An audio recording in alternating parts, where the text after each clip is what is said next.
In the Ginza district of Tokyo, people are going about their day as usual. Among them is a man called Yuji. Since he's a big fan of fantasy video games, he's on his way to visit an event for his favorite game. In the middle of the city, a strange gateway appears out of nowhere and various fantasy creatures cross it, entering Tokyo. The orcs, knights, dragons, and other monsters start rampaging and attacking civilians at random. Exiting the subway, Yuji notices something is wrong and doesn't believe his eyes when he sees the strange attackers. Seeing a knight attack a policeman, Yuji tackles the knight and restrains him. He picks up a sword from the ground and kills the attacker. While the police do their best to evacuate the civilians, Yuji joins them and helps them. The horde of creatures continues rampaging through the city, destroying buildings and killing people.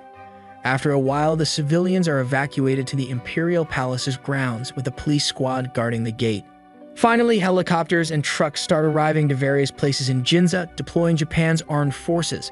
The soldiers' modern guns prove to be efficient at dealing with the other world's army, and they manage to defeat them quickly.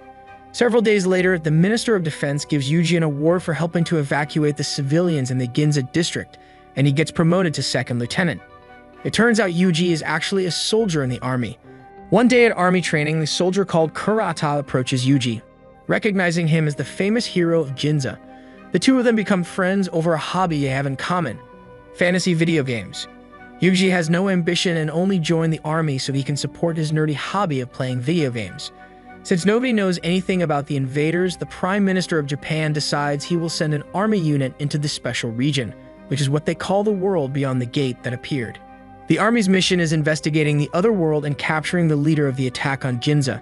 3 months later, a new prime minister called Motoi dispatches Japan's self-defense force into the special region. The unit consists of trucks and tanks, and Yuji is among the soldiers inside of them. Entering the gate, the forces emerge in a place that seems desolate, but shortly a huge army of people and creatures show themselves. In the empire's capital, Emperor Molt and his royal court discuss what to do about the Japanese forces that have passed through the gate. Finally, Molt decides to unite his imperial army with the armies of the nations from the entire continent and fight the Japanese army. Later, the armies and generals from various nations gather at a place called Arnus Hill, forming the Allied Kingdom's army. However, there is no sign of any soldiers from the Empire. When they enter the Japanese army's territory, a huge number of them are completely decimated by their enemies' modern weapons. Sometime after that attack, the Allied Kingdoms attack once again, but they suffer even bigger losses. Frustrated over their helplessness, the generals of the Allied Kingdoms want to retreat, but one of them, a man with an eye patch called Duran, won't quit until he wins at least one battle. One night, they organize a stealthy raid on the Japanese army headquarters. Moving around to the other side of the hill, they intend to ambush their enemy. Contrary to the Allied Kingdom's expectations, the Japanese army launches flares, making them visible. The Japanese army opens fire at them, easily defeating the whole army and blowing Duran up while he is helpless, laughing maniacally. At the Imperial Palace, Emperor Molt finds out what happened at Arnus Hill the night before and is pleased. In order to assure the nations surrounding his empire will no longer be a threat to him, he sent them to die fighting against the overwhelming Japanese army. To make sure the Japanese army doesn't reach him, Emperor Molt orders his men to destroy and pillage all villages and towns between Arnus Hill to the imperial capital. Suddenly, Molt's daughter, a red-haired girl called Pina, storms inside the throne room and angrily asks her father why he isn't doing anything about the Japanese army. Molt tells her they still don't know enough about the Japanese and asks her to take her night order and investigate the enemy. At the Japanese army headquarters, Yuji is called in by the general called Hazama. Hazama gives Yuji the task to command a team that will investigate the people of a neighboring village and try to establish a friendly relationship with them. Yuji isn't happy about his mission, but has no other choice than to accept. Later, he meets his team and they start their mission, driving to Coda village. At the village, Yuji's team gets to know the villagers, who teach them their language and tell them about a settlement where they can set up a camp in. Reaching the settlement, Yuji and the others find it on fire, which was caused by a dragon. They see the dragon fly away, and Yuji doesn't understand why it would set a forest on fire for no reason. The village chief told them it was a big settlement, but now there's nothing left. Trying to get some water from a well, Yuji finds a blonde elf at the bottom of it. Taking her out of it, he finds out that she is still alive. Yuji decides to take the elf as a refugee, and they head back to Arnus, where their headquarters is. On their way back, they visit the villagers of Coda and tell them that a dragon destroyed the settlement in the forest. Hearing this, the villagers start hurrying and preparing to leave Coda village because a dragon that eats a human will keep attacking nearby villages and towns. At the outskirts of the village, a short wizard called Kato and his student, a turquoise-haired girl called Lely, also hurry and run away. Reaching Coda village, they see the Japanese soldiers. A cart is broken down and is blocking the road, so Lily goes to see what's happening. When a horse goes wild and almost kills her, one of the soldiers shoots it and saves her. Yuji and the others stay behind to help the villagers evacuate. That night, some bandits are organizing to take over Coda village, but an ominous black-haired girl called Rory interrupts them. Revealing herself to be an apostle of Emloy, the god of war, she quickly slaughters them all with her huge halberd. The next morning, Yuji's team continues evacuating and helping the refugees from Coda village, when Rory appears in front of them. Curious about the soldiers, Rory joins them out of curiosity, acting mysteriously. While traveling through rocky terrain, the gigantic red dragon that destroyed the settlement attacks Yuji and the others, breathing fire and attacking the villagers. Yuji's team drives their trucks directly at the dragon, shooting it with guns, but the bullets don't work. Suddenly, the blonde elf they rescued wakes up and approaches Yuji, gesturing to him that they should shoot at the dragon's eyes. They shoot at the dragon's eyes and it stops in its tracks, while one of the soldiers shoots its arm off with an RPG launcher. Wounded, the dragon flies away. That night, the villagers and the soldiers pray for the ones who were killed by the dragon. Afterwards, the Japanese soldiers say farewell to the villagers who continue on their way. The old people and children who were left alone after the dragon's attack have nowhere to go, so Yuji decides to take care of them as refugees. In the past, the blonde elf Yuji rescued called Tuka was warned by her father before the red dragon attacked her village. When the dragon arrived shortly after, it rapidly started burning down the entire village. Running away with Tuka, her father throws her into a well before everyone else gets killed by the dragon. In the present, the rumors about Yuji's team evacuating Coda village and driving off the dragon spread across the land. At a bar in a village somewhere, Peanut and her knight order hear about the rumor too. At the Japanese army's base, Yuji's team, together with the refugees, has finally returned. His superior doesn't approve of him bringing the refugees at first, but he soon gets the permission to keep them there so they can observe them. The next day, the soldiers start building lodgings for the refugees. The refugees get food to eat and start getting used to their new way of life. Several days later, special baths for the refugees are also opened.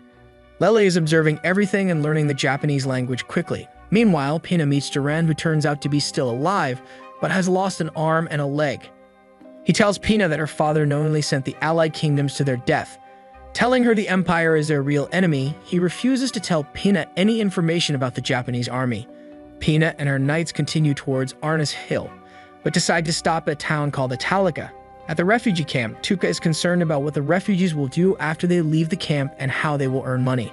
Lely interrupts her and takes her to the battlefield where the self-defense forces and the allied nations fought. Yuji gave her permission to collect dragon scales from the dead dragons, which they can sell for a high price. After they have collected the scales, Yuji and his team agree to take Tuka, Rory, and Lely to the town of Italica. Selling the scales on the market there, they will be able to earn some money to survive. Traveling towards Italica, Yuji's squad sees smoke rising from its direction. In Italica, a battle is going on between Pina's knights and an army of bandits. In the end, Pina's soldiers win and the attackers fall back. Pina interfered because she thought the attackers were the Japanese self-defense force, but they were actually remnants of the allied nation's troops who became bandits. Knowing the bandits will return, Pina starts preparing herself. She remembers her childhood when she first met her knights. They were all instructed by Gray, an older gray-haired knight. 7 years later, Emperor Molt officially establishes Pina's knight order called the Rose Knight Order. However, Pina is disappointed because they were appointed as honored guards and thinks her father is underestimating her. The mission to investigate Arnus Hill is the first serious mission they got, and she is determined that she will prove herself. Having fallen asleep, Pina gets woken up by Gray, who tells her the Japanese soldiers have arrived. Together with Gray, she welcomes the soldiers, still not knowing if they're enemies or not. Pina explains that the fortress city of Italica currently has very weak defenses because most of its knights have been defeated when the Imperial army first invaded the human world. Pina introduces Yuji and the others to the current leader of Italica, an 11-year-old girl called Mui. Since she is too young to lead the army, Pina took over for her. Yuji and the soldiers offer to help her fend off the bandit army. Yuji knows he is helping the princess of the enemy empire, but he wants to protect the townspeople. Peanut stations Yuji and his soldiers at the south gate, while her knights defend the east gate. While they're waiting for the bandits to make a move, Yuji admits to Rory that he is also helping Peanut because he wants her to understand that it's better to be friends than to fight against them. When night falls, the bandits finally appear. Peanut expected them to attack the east gate where Yuji's soldiers are stationed, but they attack the south gate instead. The bandits successfully invade the fortress in a frenzy, killing all of the east gate's defenders. Peanut is shocked how easily they managed to get in, realizing plans don't always work out. At the Japanese army headquarters, General Hazama receives a request for reinforcements. He picks out and sends a helicopter squad to help Yuji's team. In Italica, the bandits declare that they want to die in battle, killing as many enemies as they can. Not getting the chance to fight at Arnus Hill, they want to fight in Italica.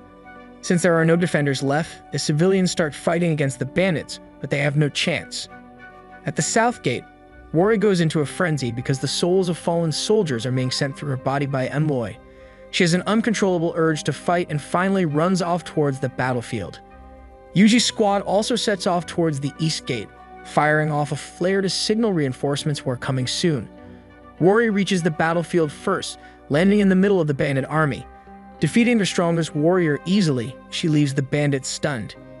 Shortly after, the reinforcements arrive, overwhelming the bandits with guns, grenades, and missiles. Yuji's squad arrives to the battlefield too. With her halberd, Rory easily defeats a large number of bandits, even easily destroying their shield formation. A woman from Yuji's squad called Shino joins her, skillfully killing the bandits with her gun. The two of them find themselves in the middle of the bandit army, while Yuji's squad gives them supporting fire. When Rory kills the bandits' leader, the bandits start panicking. The helicopter squad orders Yuji and his allies to evacuate before they open fire once again, killing the last of the bandits. Peanut is shocked and impressed by the Japanese army's power. Having wiped out the enemy force, the soldiers drop from the helicopters and start rescuing the survivors. Hey, thank you for staying all the way till the end. If you enjoyed the video, give it a like. It takes only a second, but it means everything to us. Have a great day and see you in the next video.